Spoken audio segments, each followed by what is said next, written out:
Hola amigos, seguidores del Evangelio de Jesús. Bueno, vamos a hacer otro estudio sobre el Cristo. Recordáis, la semana anterior hicimos el de Moisés y esta semana haremos el de Cristo y la semana que viene haremos el del Espiritismo. ¿Por qué no? Empezando por Moisés, siguiendo con Cristo o Jesús y a continuación el Espiritismo.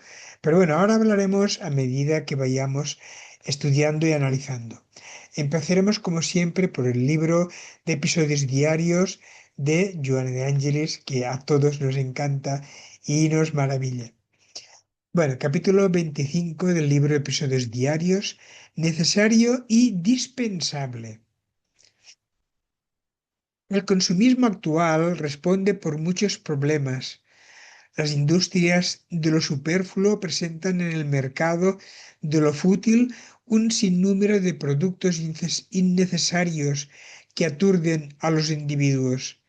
Estimulados por la propaganda bien elaborada, desean comprar aún sin poder hacerlo lo que ven, lo que les es presentado en una voluptuosidad creciente. Objeto- Objetos y máquinas último modelo en poco tiempo pasan al penúltimo lugar hasta quedar olvidados en armarios o depósitos de cosas sin valor. Pero si no fuesen adquiridos en aquella ocasión, pareciera que la vida perdería el sentido para quien no los comprase. Consumismo es fantasía, transferencia de lo necesario hacia lo secundario. El consumidor que no reflexiona antes de adquirir termina consumido por las deudas que lo atormentan.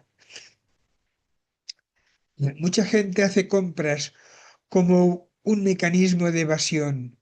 Insatisfecha consigo misma, huyen adquiriendo cosas muertas y perturbándose más.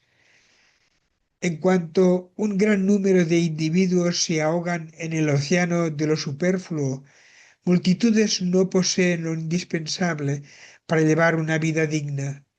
Abortados unos con cosas sin importancia, otros son víctimas de terrible escasez. Son los contrastes del siglo y del comportamiento materialista, utilitarista de la actualidad. Compara la necesidad legítima antes de permitirte el consumismo.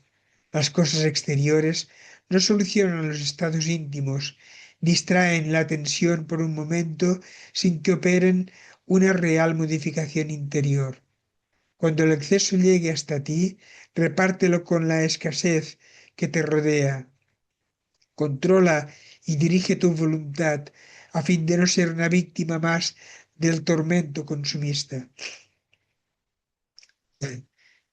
Bueno, tengo la nariz un poquitín tapada, supongo que no sé si se notará mucho. Maestro Jesús, estamos de nuevo aquí para estudiar este hermoso libro del Evangelio y hoy vamos a razonar un poquitín o a estudiar un poquitín sobre ti. ¿Por qué tuviste que venir, habiendo ya venido Moisés anteriormente, dejándonos todas las leyes y todas las enseñanzas? Sin embargo, fue necesario que vinieras tú para recordar, para cambiar ciertos aspectos de la vida y muchas de las enseñanzas adquiridas por Moisés en aquel tiempo, como bien dijimos la semana anterior, se debían de haber rectificado y actualizado. Sin embargo, tuviste que venir a cambiar este rumbo de nuestras vidas. Por tanto, Maestro Jesús, te pedimos por favor que nos asistas. Sabes, de nuestras inferioridades todavía morales que arrastramos, todavía de nuestras llagas íntimas, que es lo que más duele, más que la enfermedad, más que cualquier otro proceso que nos pueda retener en la vida, como podría ser la pobreza, la falta de inteligencia y otras cosas más. Son peores aún las llagas íntimas que nos entierran y encierran en este cautiverio en la cual nos es complicado salir. Maestro Jesús, ayúdanos por favor a comprender el Evangelio de hoy para que podamos saber más de ti y comprenderte más profundamente. Gracias y vamos a iniciar. No. Bueno, empezaremos. Hoy toca el capítulo de Cristo. Bien, sabemos que todos estamos hablando del capítulo 1 del libro de el Evangelio según el Espiritismo. ¿Vale? Estamos siguiendo este libro. Bueno, Jesús no vino a derogar la ley, es decir, la ley de Dios.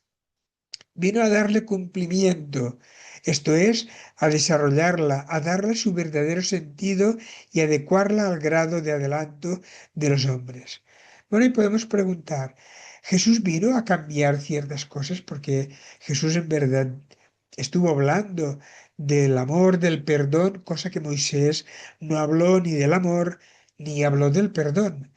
Y vino a cambiar ciertas actitudes, ciertos caminos en la cual Moisés nos había enseñado y Jesús necesitaba cambiar.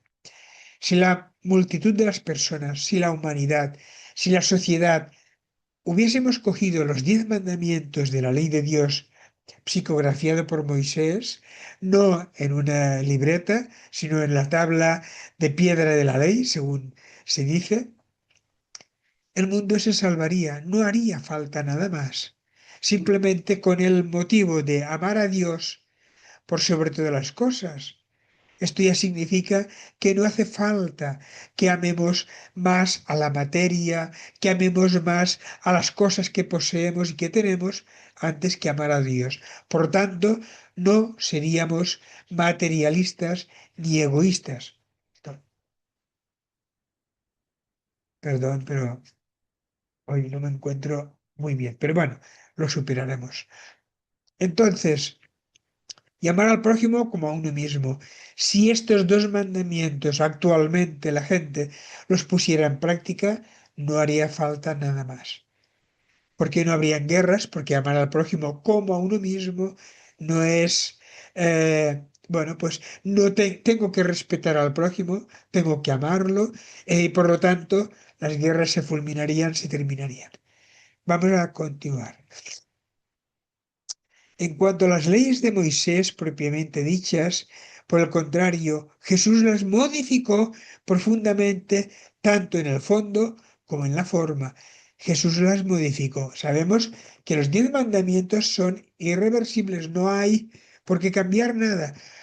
Pero lo que dio Moisés para la gente del pueblo sí que había que irse cambiando y renovando y actualizando, porque el mundo cambia, las necesidades cambian, las inteligencias cambian, por lo tanto, tenían que haberse cambiado. Dice, combatió constantemente el abuso de las prácticas exteriores. Sepamos que lo que más Jesús combatió fue todo aquello exterior que hacían, sabemos que hacían los judíos y los fariseos, ¿no? Todo era exterior, todo era bueno, bajo la apariencia del pueblo.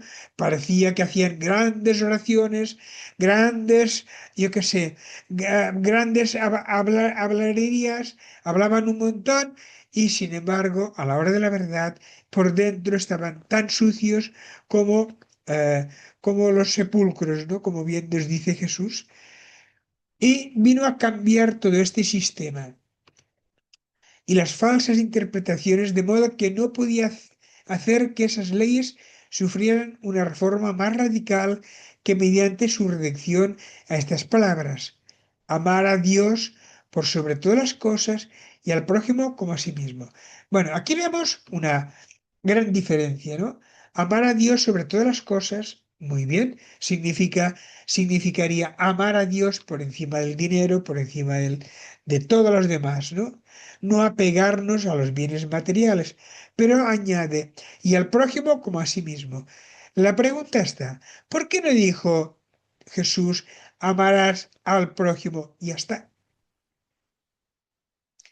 Podía haber dicho, amarás a Dios sobre todas las cosas y al prójimo. Y ya está. Y esto era lo adecuado y lo normal, ¿no? Sin embargo, añadió como a sí mismo. No es lo mismo amar al prójimo como como los demás, o como yo pienso que puedo amarles, sino de la misma manera que yo quiero que a mí me amen, que a mí me respeten, que a mí eh, me, me, me puedan ayudar en caso de necesario, de la misma manera hemos de hacer a los demás bajo sus necesidades, no bajo nuestra óptica y nuestra necesidad, sino bajo las necesidades de los demás que pueden ser completamente muy alejadas de mis necesidades. Vamos a poner un ejemplo. Yo veo a un pobre, yo veo a alguien que está llorando por la calle, yo pienso que le falta comer, lo veo delgado, lo veo, yo qué sé, con la ropa sencilla, más bien pobre. Yo le compro ropa, le compro comida. ¿Y quién sabe si aquella persona solamente precisa unos momentos de hablar, de alguien que lo acaricie, de alguien que lo abrace, de alguien que le diga buenas palabras? ¿Por qué hemos de amar bajo nuestro punto de vista? Hemos de amar de la misma manera que a nosotros nos gusta que nos amen. Por tanto, amemos a los demás bajo sus necesidades. Si esto estuviese en concordancia y estuviese esparcido por todo el universo, no, por todo nuestro planeta. Las guerras se acabarían, no habrían odios, porque amaríamos y respetaríamos al prójimo como a uno mismo. Bien, bueno, espero que pueda terminar, que tengo la nariz completamente tapada y espero que me perdonen. Claro, con estas palabras, el cielo y la tierra no pasarán sin que todo se haya cumplido.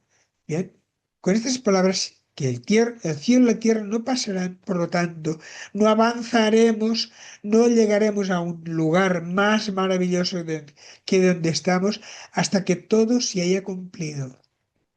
Hay débitos de nuestro pasado, hay que eh, superarlos, hay que avanzar.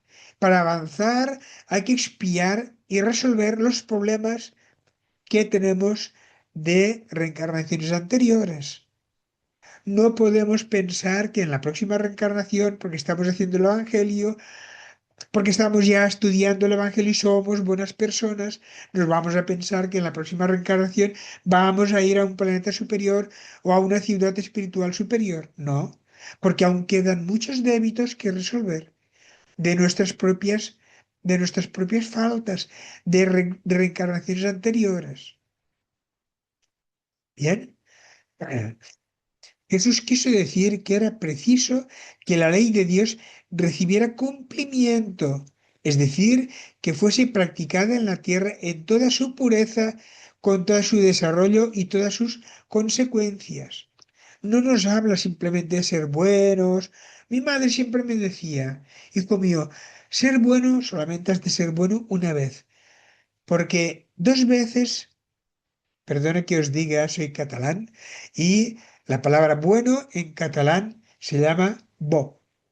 Bien, y dos veces bo significa bobo, ¿vale? Siempre decía, bueno una vez, dos no, ¿vale? Por lo tanto, seamos buenos, sí, conscientes de lo que estamos estudiando, por lo tanto, hemos de comportarnos con tal y pensemos que hemos de llegar a restaurar todo el daño que hemos hecho y hacer el bien no bajo nuestro punto de vista, no, acordémonos, no bajo nuestro punto de vista, sino bajo el punto de vista de las enseñanzas de Moisés, del amor a Dios y todo lo demás que ya estuvimos leyendo la semana anterior, y también de lo que nos ha ampliado Jesús, Cristo. Estaba buscando. eh, la palabra Jesús, ¿por qué le llamaron Cristo, no? Después, la palabra Jesús Cristo significa el ungido. ¿Bien? Para que sepamos que los judíos en aquel tiempo veían lo que él estaba haciendo al pueblo, los milagros, las parábolas que decía, lo que enseñaba, todo, y veían que era alguien distinto a los demás. Por lo tanto, le llamaron Jesús el Jesús Cristo. Bien, y así se quedó. Bueno, continuemos un poquito más, si la nariz me deja. Porque, ¿de qué serviría haber establecido esa ley si debía quedar como privilegio de algunos hombres a lo sumo de un solo pueblo? Dado que todos los hombres son hijos de Dios sin distinciones, todos ellos son objeto de la misma solicitud. Bueno, aquí, que está muy bien todo esto, pero hay una cosa que he subrayado súper importante. Nos dice que todos somos hijos de Dios sin distinciones. No importa si unos somos más ricos, otros más pobres, no importa el color de piel, no importa la carrera que tengamos o si no la tenemos, es lo mismo el basurero, el jardinero, el agricultor, el ganadero o el abogado, el rey o la reina o lo que queramos poner. ¿Bien? No importa porque todos somos hijos de Dios. Y pensemos que ahora, en esta reencarnación, algunos de ustedes habrán podido ser grandes doctores, habrán podido ser grandes abogados, grandes personalidades en la vida. Pero pensemos que toda esta enseñanza Dios nos permite que lleguemos a esta, podríamos decir, altura, a este nivel social, para poder ayudar al prójimo. Si nos envanecemos, nosotros mismos nos hundimos en nuestra propia carrera.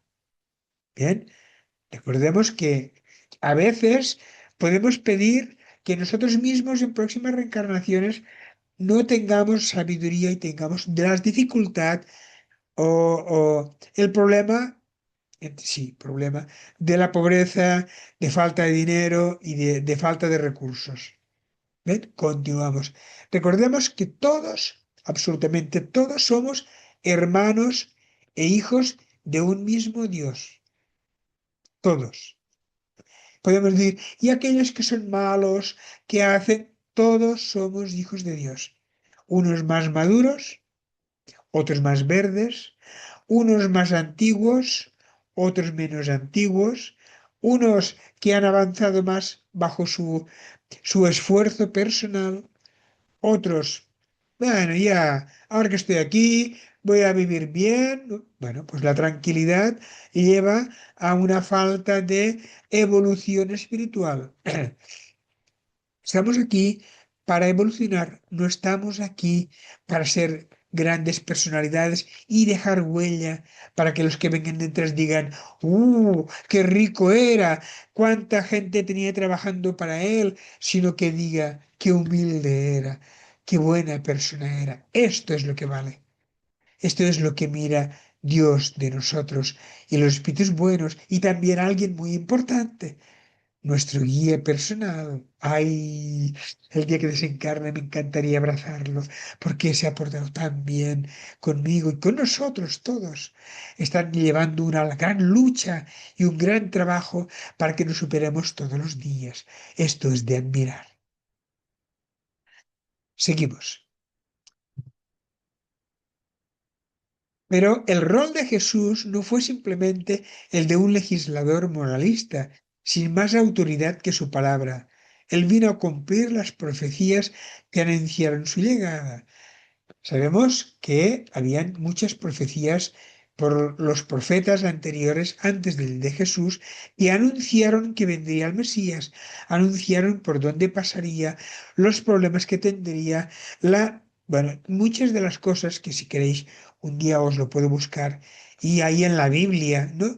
Eh, las predicciones de Jesús y lo que le ocurrió después cuando Jesús estuvo aquí. ¿Recordáis que Jesús mandó a los discípulos a buscar a un asno en una ciudad venidera y le dijeron que para que se cumpliesen las profecías? ¿Ven? La profecía ya salía que tenía que entrar en aquella ciudad con un asno. O sea que muchas de las cosas de Jesús ya estaban predichas antes de reencarnar él. Y él, Jesús lo sabía esto. Por tanto, supo o sabía cómo tenía que comportarse en esta vida. Su autoridad provenía de la naturaleza excepcional de su espíritu y de su misión divina. Nadie pueda discutir esto. Su autoridad provenía de la naturaleza excepcional de su espíritu y de su misión divina. No podamos pensar que Jesús era un medium, que estaba ayudado por los espíritus, que estaba ayudado. No. Si Jesús estaba influenciado o estaba ayudado, debía serlo, como bien dice un espíritu, por Dios. Porque ¿quién iba a ayudar a Jesús siendo el supremo maestro de nuestro planeta? ¿Quién iba podía llevar unos espíritus trabajando con él en espíritus, ¿no? Ayudando al pueblo, estando con él, sí, pero no podemos pensar que Jesús fue ayudado en ningún momento por algún espíritu en mediunidad o en otra circunstancia. Vino a enseñar a los hombres que la verdadera vida no está en la tierra, sino en el reino de los cielos. Vino a enseñarles el camino que conduce a ese reino, los medios para reconciliarse con Dios y la manera de presentir esos medios en la marcha de las cosas futuras para el cumplimiento de los destinos humanos. Para esto realmente vino Jesús a enseñarnos, a influenciarnos, a darnos el verdadero camino a seguir. Ya teníamos las leyes de Moisés, sí, pero también había el ojo por ojo y diente por diente. Si tú habías matado a alguien, te mataban a ti. ¿Cómo puede ser esto una ley de Moisés, una ley de Dios, cuando en las leyes de Dios dice no matarás? Una cosa veríamos que se contradice la otra. Entonces, como bien hemos dicho anteriormente, pero aquí retrocederemos, combatió constantemente el abuso de las prácticas exteriores. Que esto es lo que más Jesús se puso, porque podemos ir a las procesiones, podemos hacer muchas cosas, pero no vale. ¿De qué sirve yo que vaya a hacer oración de rodillas, en brazos en cruz, y que la gente me mira? Josep, qué bueno que es, qué fe tiene más grande! No. Dios ya ve en mi mundo íntimo y sabe de qué cosas tengo necesidades.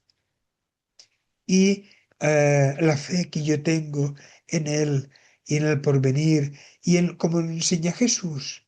Jesús vino para demostrarnos que la vida continúa, que no se termina todo con la muerte. La vida continúa. Si recordamos el Evangelio de Nicodemo, ¿y cómo puede un hombre siendo viejo entrar en el vientre de su madre? Y Jesús le dijo, ¿y si tú que eres maestro de Israel no sabes comprender estas cosas sencillas que son físicas, que son de la materia, que son de aquí? ¿Cómo voy a explicarte las cosas del mundo celestial, no? Significa que Jesús vino también a trazarnos el rumbo a seguir para las próximas reencarnaciones, para futuras reencarnaciones. Es verdad que de vida solamente hay una, pero con muchas etapas. Por tanto, vida es la misma, tanto encarnado o reencarnado como en muerto o desencarnado, que el espiritismo no llama de muerte porque en realidad la muerte no existe. Continuamos vivos, qué bien, ¿no? Y estamos en la misma vida, en otra dimensión, en otro estado, pero estamos en la misma vida. Somos los mismos, con las mismas gafas, bueno, todo igual, ¿no? Con el mismo peinado para atrás. Bueno, pues somos los mismos con diferentes etapas. Tenemos que volver con un cuerpo nuevo a estrenar. Recordemos que todos estrenaremos el cuerpo nuevo cuando tengamos que reencarnar. ¡Qué bien! Ya no será como aquel coche que nos dejan. Bueno, pues mira, empieza con este viejecito, ¿no? Ya veremos si vas aprendiendo. No. Dios nos ama tanto que nos da un cuerpo nuevo y nosotros lo estrenamos. ¡Qué bien! Bueno, pues A esto vino Jesús, a enseñarnos a saber que la vida continúa y cómo nos tenemos que comportar ahora, pero un momento que ahora, cómo nos tenemos que comportar si estaba terminando la batería, cómo nos tenemos que comportar si sabemos que la vida continúa, que no hay fin. Cuanto antes lleguemos a ser mejores, mucho mejor para todos. Cuanto antes nos esforcemos para autosuperarnos, mucho mejor. Antes llegaremos a la cima. Antes llegaremos en este reino de los cielos que nos promete Jesús, que es el bienestar íntimo de cada uno. Estemos donde estemos. No será un lugar cerrado donde estará Pedro, ¿no? Con las llaves si nos abre la puerta o no del cielo. No, no esperemos esto, porque esto no lo vamos a encontrar.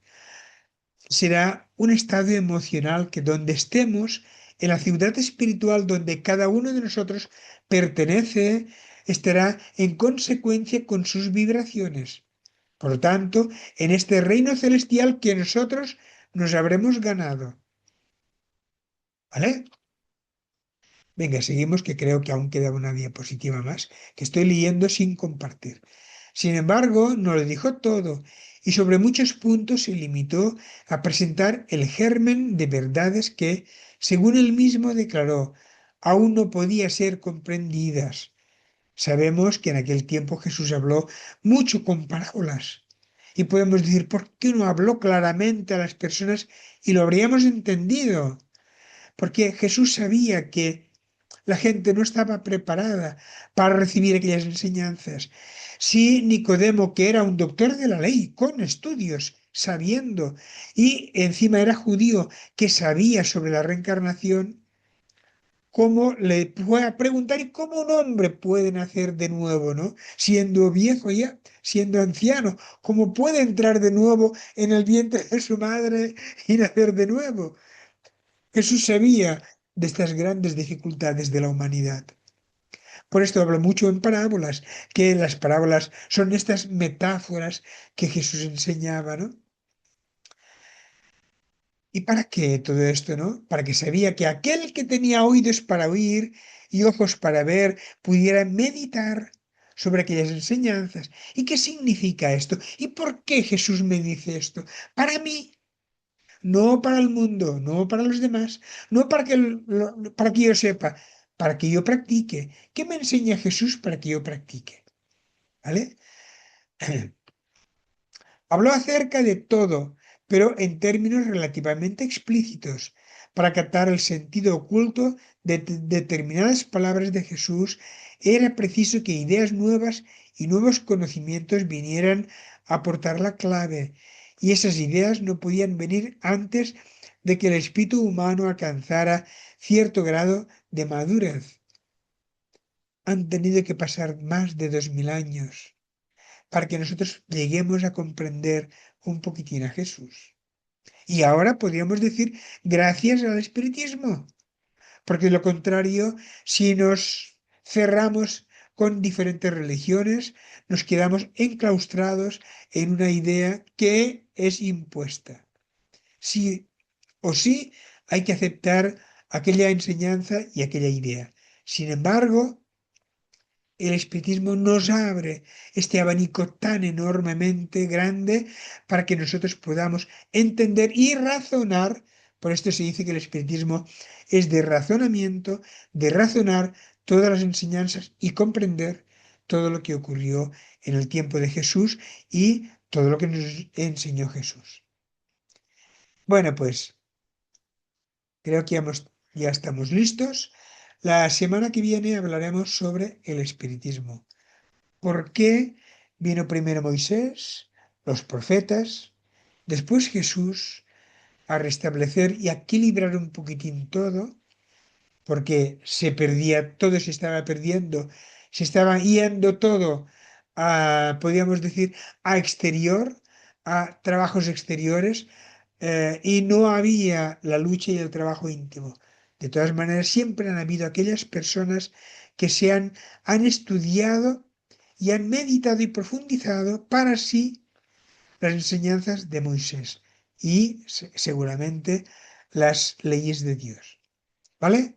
Bueno, chicos, lo dejamos aquí, ya va siendo hora de que los peques nos vayamos a la cama. Antes había una cosa que salía por la tele aquí en España, muy antigua. Ya va siendo hora que los peques nos vayamos a la cama. Bueno, pues ahora los ancianos. Bueno, chicos, lo dejamos aquí. Espero que hagáis vosotros la oración, ¿vale? Hacemos, yo haré la de entrada y vosotros la de salida. Así, poco a poco os habituáis un poquitín a la oración, ¿ok? Recordad que todos y cualquiera de los que estén en la mesa pueden hacerla. Un niño, aunque si no sabe hacerla y sabe el Padre Nuestro, puede recitarlo. Se le dice, por favor, dilo despacito, ¿vale? Una persona anciana que aunque tenga pocas palabras, no importa porque no son por las muchas palabras que ganamos la amistad o el sentimiento de Dios, sino es por el, por el propio sentimiento nuestro que llegamos al amor de nuestro Padre. ¿Vale? Venga, os dejo a vosotros la oración de cierre.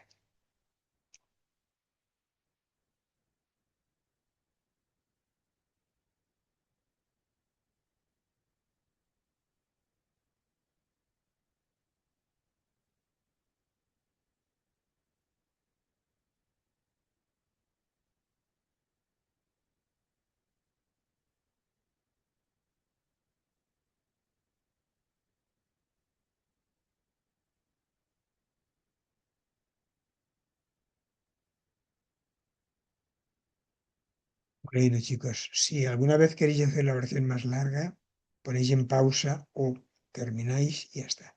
¿Vale? Venga, pues, sobre todo el agua fluidificada que no falte. ¿Vale? Venga, pues nos vemos la semana que viene con el evangelio sobre que tratará sobre el espiritismo. Nos vemos.